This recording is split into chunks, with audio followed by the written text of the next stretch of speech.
Good afternoon, everyone. We've got breaking news coming your way. Auburn has fired head football coach Gus Malzahn. Auburn Athletics Director Alan Green announced today a leadership change for Auburn football as Gus Malzahn will no longer direct the program. Defensive coordinator Kevin Steele will serve as the interim head coach. Kevin Steele, now the defensive coordinator. Matt Scalisi here to join me to talk about what just came down. Breaking news. We just found this out about 10 or 15 minutes ago.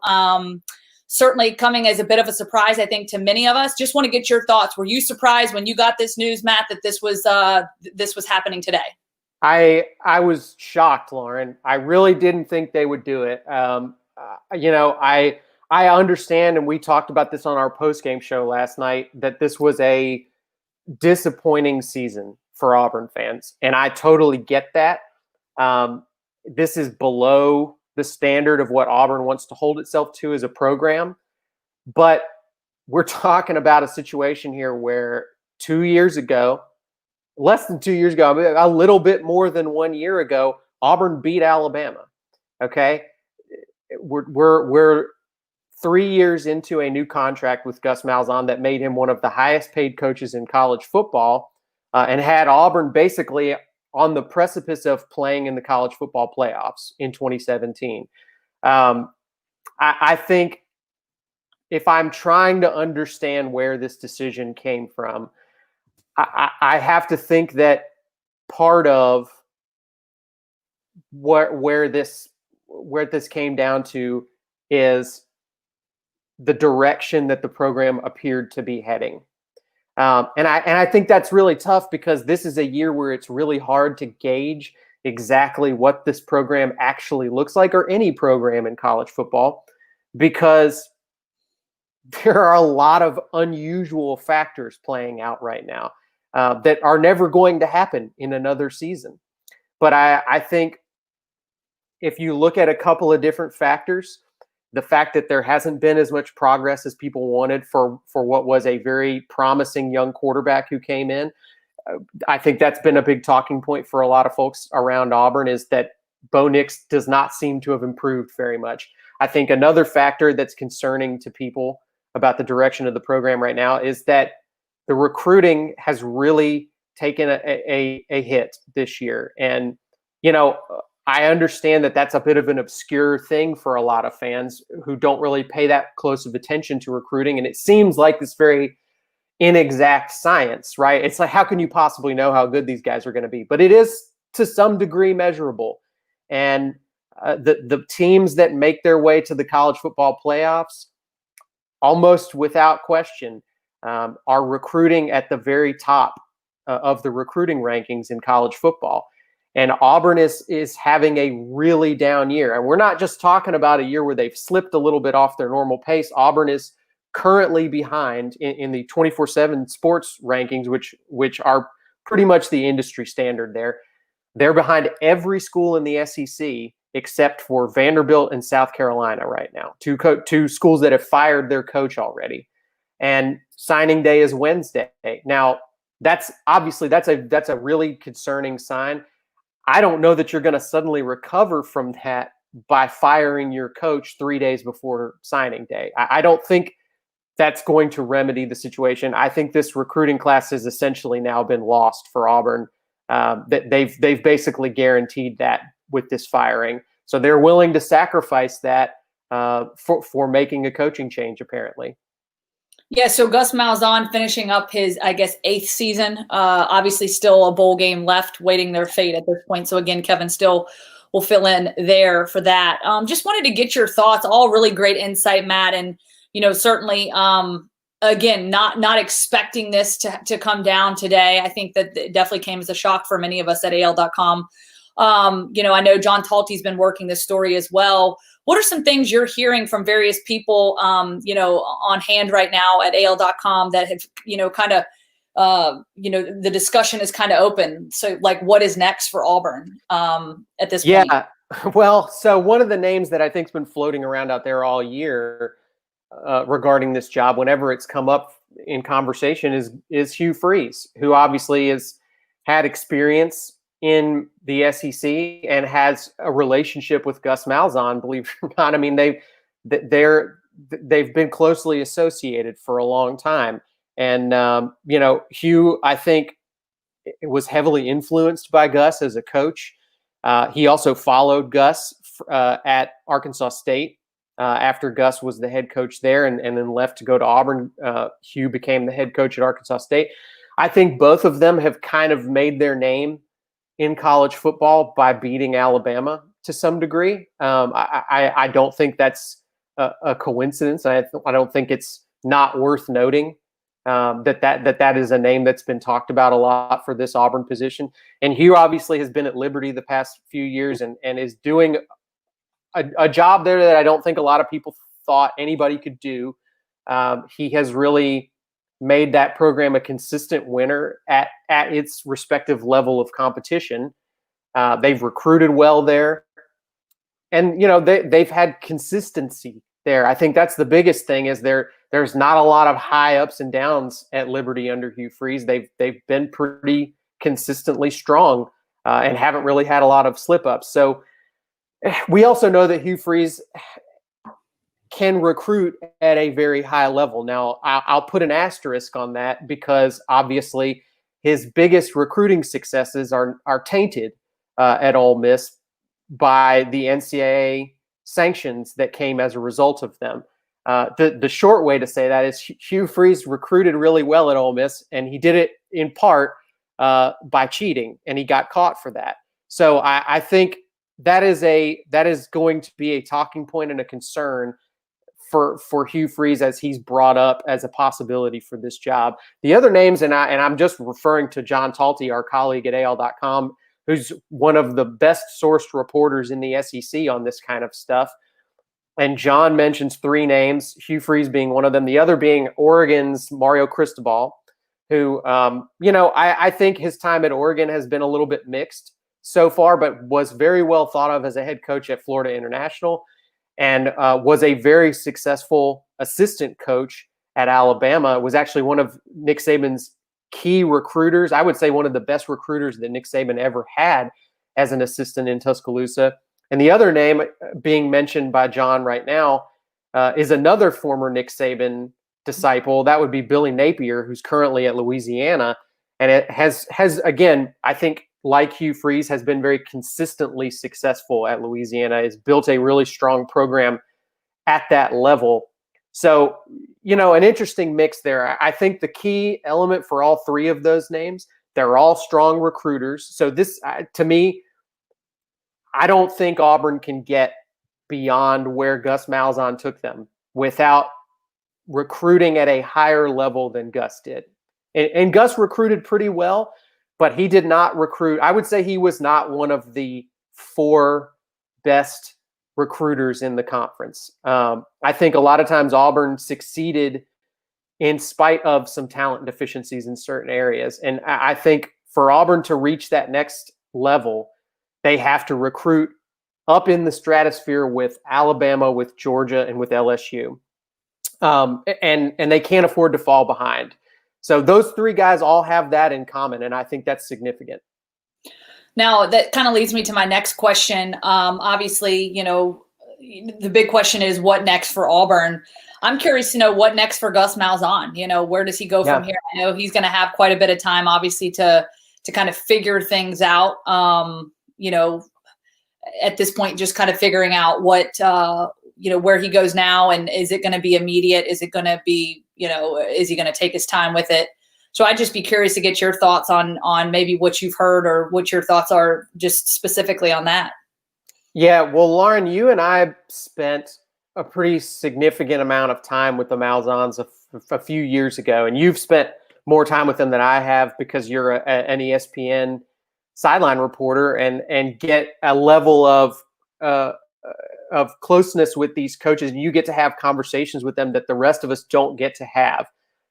They're typically very guarded with the rest of us in media, and you kind of get an interesting window into that. So when I'm done talking here, I'm going to ask you what you think about this. But a few years ago, we shot a video with the Malzahns that was sort of a look into their daily life. And we'll try to share that out to in the comments here under this video when we're done.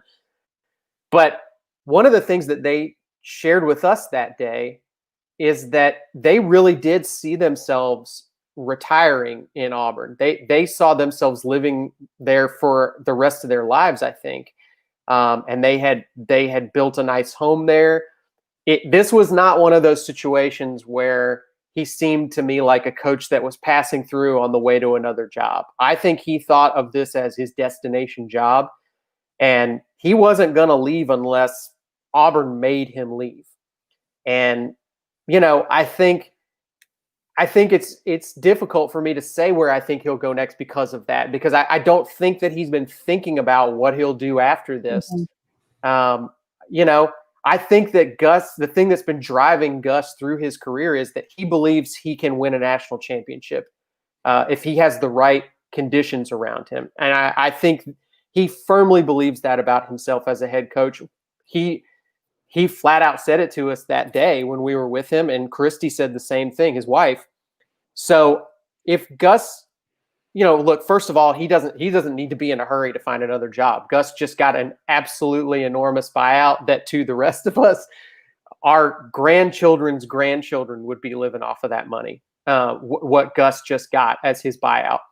But I think if he chooses to coach again, I think he honestly, first of all, given his resume, can demand and hold out for a very good job and probably get it. And I don't think he would. I think what he mostly would want to pick out for himself, if he can, is a job where he thinks he has a chance to win a national championship. And, there's not too many of those jobs. But Gus really believed that Auburn is one of them. And so I think that's why he wanted to stay there. But you please share some of what you think about this too. Yeah, well, I would be curious to know if you think, first and foremost, if you think it's absolutely a head coaching job, or if he'll take a coordinator job before he would take. I guess I wouldn't be shocked, but I think that Gus was pretty convinced that he could be a head coach and lead a program to a national championship. Now, obviously, it didn't happen at Auburn, and he has ultimately been fired and did not succeed at winning a national championship. I don't really see this being some moment that changes Gus's opinion about his own abilities as a coach. I don't think he's going to walk away from this thinking, well, maybe I'm not as good as I thought I was. I think that Gus believes that if he had another year here, he could have had a shot at it. And I'm just guessing. There are a lot of people that know Gus a lot better than I do personally. But that's the impression that I got from him. I don't think this is going to be a man who walks away from this job and says, well, maybe I'm just not the coach that I thought I was. Yeah, well, and I think you can make some comparisons. You look at somebody like Gene Chizik that kind of went in a similar direction. Obviously, coordinator jobs, is back in Auburn, living in Auburn. He's an analyst, but two totally different personalities there. And that's not to take away from Gus, but, as you said, being around him, he is a little quirky and fun. Once you kind of get to know him and sort of, we saw the video last night of him dancing around in the locker room. And, you and I talked about it before the live broadcast. I mean, that's someone that, if you're celebrating like that, having fun, there's, in my opinion, and you stated it before, there's probably no chance that he knew that this was coming. And didn't look like it last night for sure. Yeah, it didn't look like it last night. And here's the thing too, I kind of look back at sort of his timeline, and you look at the relationships he's had with his coordinators. There's been a bit of a tug of war with the play calling, obviously, and fitting into that role, but also the head coaching role. And then there was some concerns when he ended up giving that, back to, I guess it was Chip Lindsey when, Rhett Lashley left, and then Chip Lindsey took over play calling duties. And, there was that back and forth, and he said, I need to be the CEO of this team, so I need to give this, to someone else. And so I feel like there is some of that kind of back and forth. So the only way that I could see, him going with the coordinator position is if he really wanted to relieve himself of the duties of being a head football coach. But I am with you, Matt. I don't think in his mind that he thinks, well, I'm a complete failure. I'm done with this. This just isn't my deal. But I think, you're talking about 8 years, 8 seasons here at Auburn. And, I didn't see, unless a national championship came within the next year or so, or, last year into this year, I did not foresee, I guess, him being, exceeding maybe the decade mark at Auburn. I think eventually it was going to come to an end. But I will say that it definitely came as a shock to me to come to an end now. And, the big question is now, who do they go out and get? And obviously, there has to be discussions.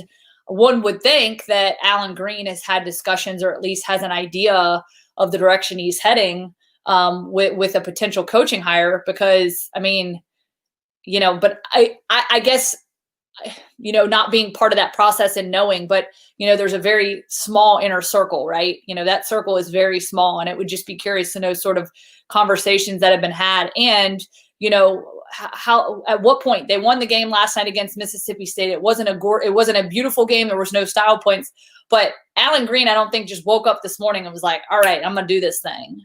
Like, there had to have been something, leading into it for him to make this, educated decision to say, hey, it's time to part ways. Yeah, I think that, first of all, it's a lot more than Alan Green, and I'm not gonna say that I know specifically how it all goes down and how it works and who's the main person making the decisions. But I know enough about SEC football to know that it's not just down to the AD.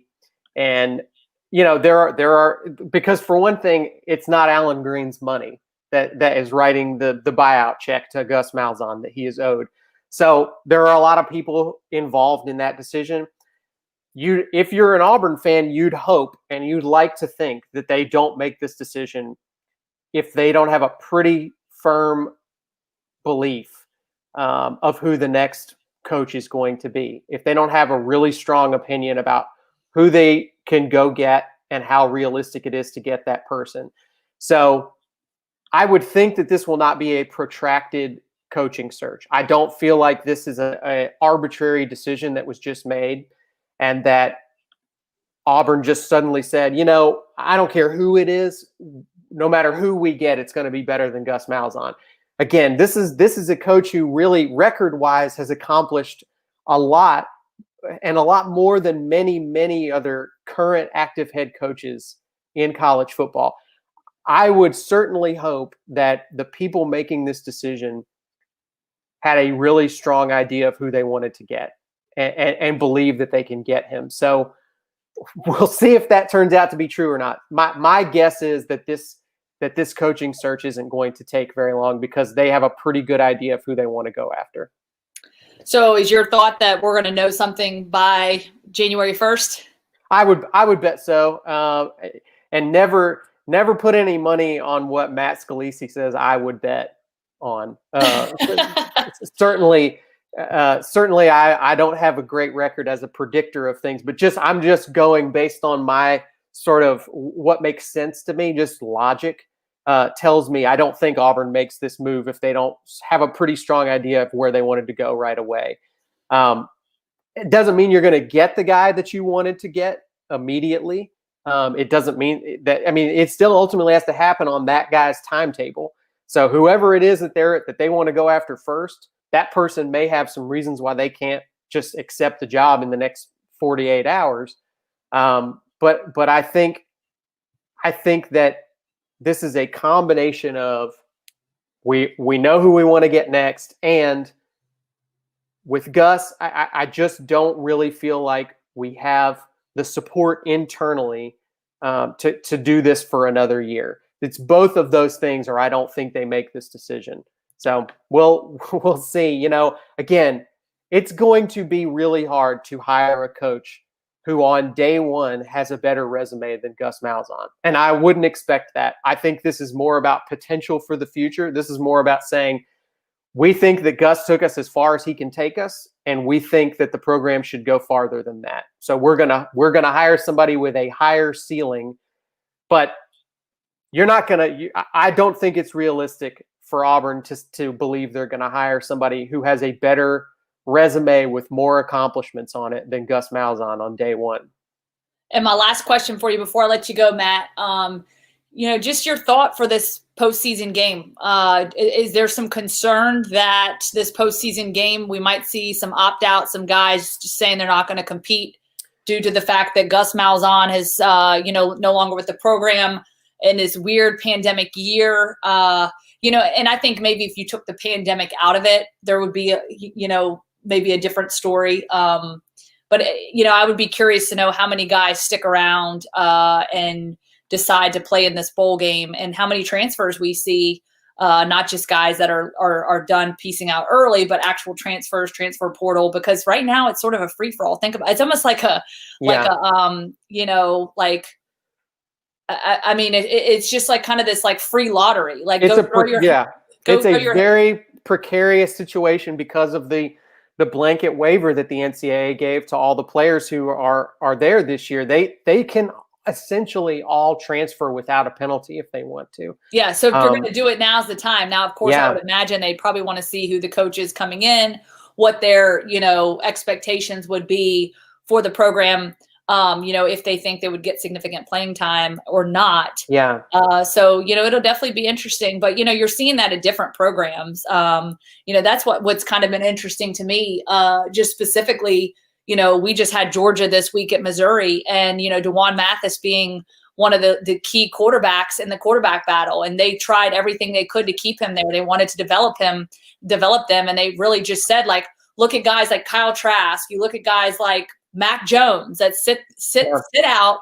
They sit out and wait.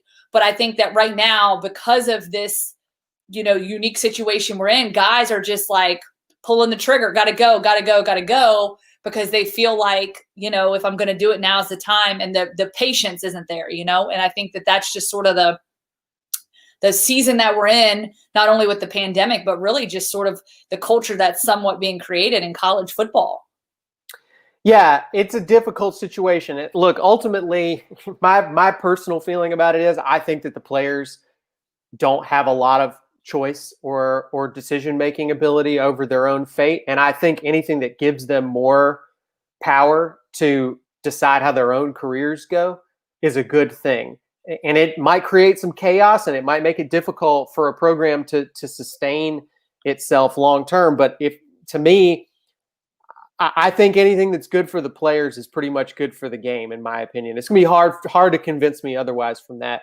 But that said, it is a very tricky moment for Auburn. It's a difficult situation. And even though you make a coaching change to try and improve your situation as a program, there's no guarantee that you're doing that. It's a gamble. It's a lot more of a roll of the dice to make a coaching change, no matter who you get next, than it sometimes feels like at the moment. There's a lot of frustration, and people want things to be better.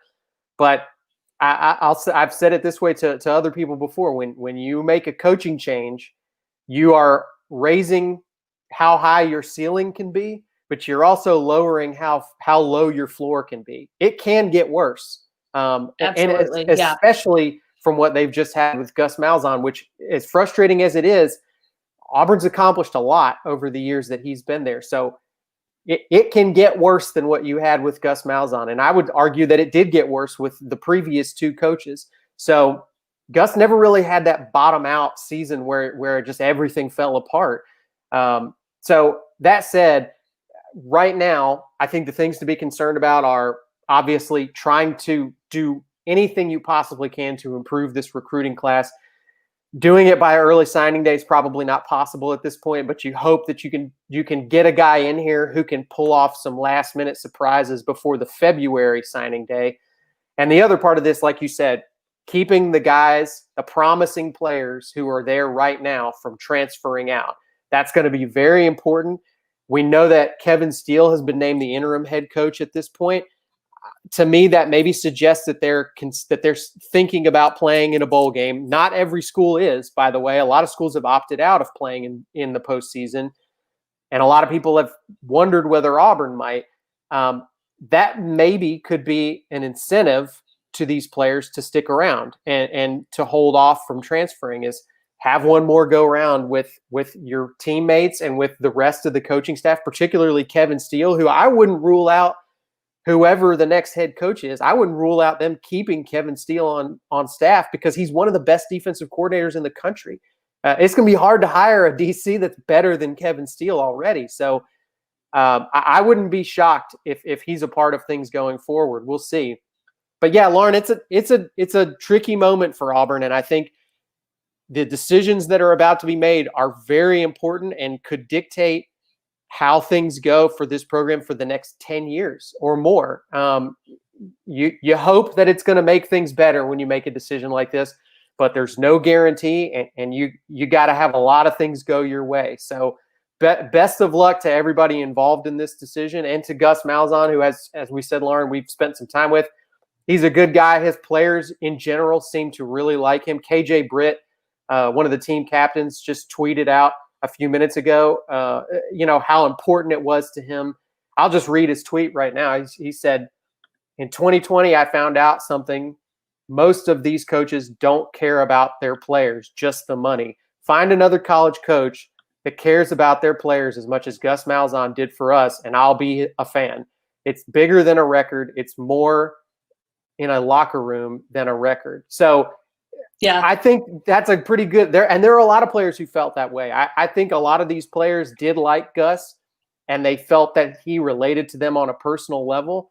And certainly, I'm not going to ever say that I think Gus made every decision correctly. I think he made a lot of mistakes and errors in judgment, but it's tough to find very many coaches in college football that have done better than Gus Malzahn over the past 9 years, or 8 years, I guess, rather. So, best of luck to everybody making this decision, and you hope that Auburn is able to upgrade from what they've just had.